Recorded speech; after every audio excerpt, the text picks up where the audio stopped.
kuasa perkataan kita. Pada hari Pentakosta, murid-murid Tuhan dipenuhkan dengan Roh Kudus. Mereka berbahasa roh, dan orang-orang di Yerusalem berkumpul dan mendengar mereka dan berkata bahwa mereka mabuk anggur. Petrus kemudian bangkit dan dengan penuh Roh Kudus menerangkan bahwa mereka bukan mabuk anggur, tetapi mereka penuh Roh Kudus, seperti yang difirmankan Tuhan dengan perantaraan Nabi Joel. Kisah Para Rasul 2 ayat 18 berkata, juga ke atas hamba-hambaku laki-laki dan perempuan akan kucurahkan rohku pada hari-hari itu, dan mereka akan bernubuat. Jadi anak Tuhan, laki-laki dan perempuan akan penuh dengan Roh Kudus yang dicurahkan Tuhan pada akhir zaman, dan mereka akan bernubuat. Bernubuat berarti mengucapkan perkataan dari Tuhan, bukan perkataan dari diri sendiri atau dari manusia lain, dan pastilah bukan dari setan. Jadi anak Tuhan yang selalu penuh Roh Kudus haruslah selalu mengucapkan kata-kata dari Tuhan, yakni mengucapkan firman Tuhan. Tuhan juga berkata bahwa apa yang keluar dari mulut adalah berasal dari hati. Jadi anak Tuhan haruslah penuh hatinya dengan firman Tuhan, agar yang keluar dari mulutnya adalah firman Tuhan juga. Perkataan yang keluar dari mulut orang yang penuh Roh Kudus adalah perkataan yang membawa kehidupan kepada dirinya sendiri dan kepada orang yang mendengar perkataan firman Tuhan tersebut. Jadi hidup kita ditentukan oleh hati kita dan oleh kata-kata yang keluar dari mulut kita. Amsal 4 ayat 23 berkata, jagalah hatimu dengan segala kewaspadaan, karena dari situlah terpancar kehidupan. Dan Amsal 18 ayat 21 berkata, hidup dan mati dikuasai lidah. Siapa suka menggemakannya akan memakan buahnya. Marilah kita selalu memperkatakan firman Tuhan dengan iman. Jikalau kita tidak bimbang, maka akan terjadi kepada kita apa yang kita katakan itu. Tuhan akan meneguhkan setiap pemberitaan firman Tuhan dengan tanda yang menyertainya, sehingga kita akan mengalami mujizat Tuhan.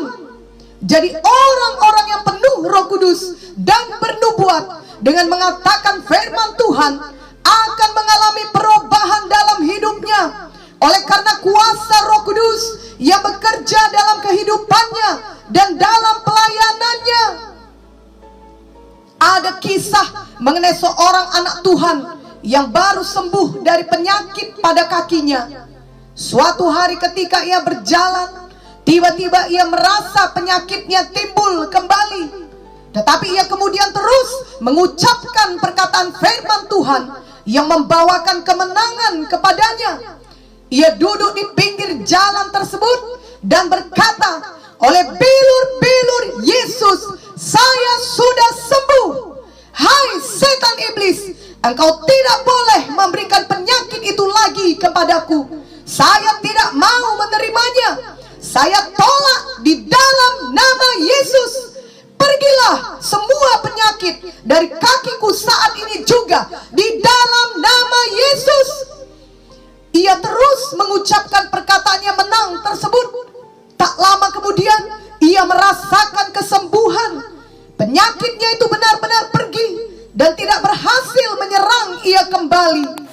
Perkataannya yang penuh iman memberikan kemenangan kepadanya. Perkataannya yang penuh dengan firman Tuhan memberikan kesembuhan dan kehidupan kepadanya. Ada pula kisah berbeda mengenai seorang anak Tuhan lainnya yang sudah didoakan dan sembuh dari penyakit rematiknya. Setelah beberapa hari kemudian, ia ternyata mengalami kembali gejala-gejala penyakit tersebut dalam tubuhnya. Kemudian ketika pendetanya melalui rumahnya, pendeta itu melihat ia terbungkuk kesakitan. Pendetanya bertanya, "Ada apa denganmu, saudaraku?" Ia berkata, "Saya pikir saya sudah sembuh waktu saya didoakan minggu lalu. Semua penyakit rematik saya sudah hilang waktu itu. Tetapi beberapa waktu kemudian saya merasakan gejalanya kembali. Jadi sepertinya rematikku kambuh lagi. Rupanya aku belum betul-betul sembuh."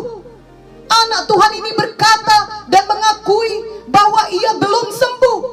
Pendetanya kemudian mengajari dia untuk mengucapkan perkataan firman Tuhan dan bukan perkataan yang kalah, yang mengakui pekerjaan musuh dalam hidupnya, yakni membiarkan saja gejala penyakitnya timbul kembali dan menyerah akan keadaannya itu. Setelah ia mengerti bahwa perkataan imannya akan mengubahkan keadaannya menjadi benar-benar sembuh dan tidak kambuh lagi, ia pun kemudian mengubahkan perkataannya. Perkataannya sekarang adalah perkataan yang mengundang kuasa Tuhan dan bukan mengundang kuasa musuh. Marilah kita memilih untuk selalu mengucapkan perkataan iman, perkataan yang sesuai dengan firman Tuhan. Apapun situasi yang sedang kita alami, perkataan kita berkuasa untuk mengubahkan kehidupan kita. Tuhan menghendaki agar hati kita dan kehidupan kita selalu bertambah-tambah baik, bertambah-tambah berkenan kepada Tuhan, dan bertambah-tambah sempurna di dalam Kristus. Jadi jagalah hati kita dengan segala kewaspadaan. Roh Kudus di dalam kita selalu mengajari kita dan mengingatkan kita akan firman Tuhan yang sudah kita terima di dalam hati kita. Roh Kudus juga akan memimpin kita dalam berkata-kata. Oleh karena itu, penuhlah senantiasa dengan Roh Kudus dan penuhlah senantiasa dengan firman Tuhan. Biarlah apa yang difirmankan Tuhan melalui Nabi Joel benar-benar dijadikan pada kita semua. Kiranya perkataan nubuatan selalu keluar dari mulut kita yang penuh dengan Roh Kudus. Perkataan itu yang akan membawa kehidupan dan kemenangan yang terus bertambah-tambah sepanjang hidup kita. Amin dan amin.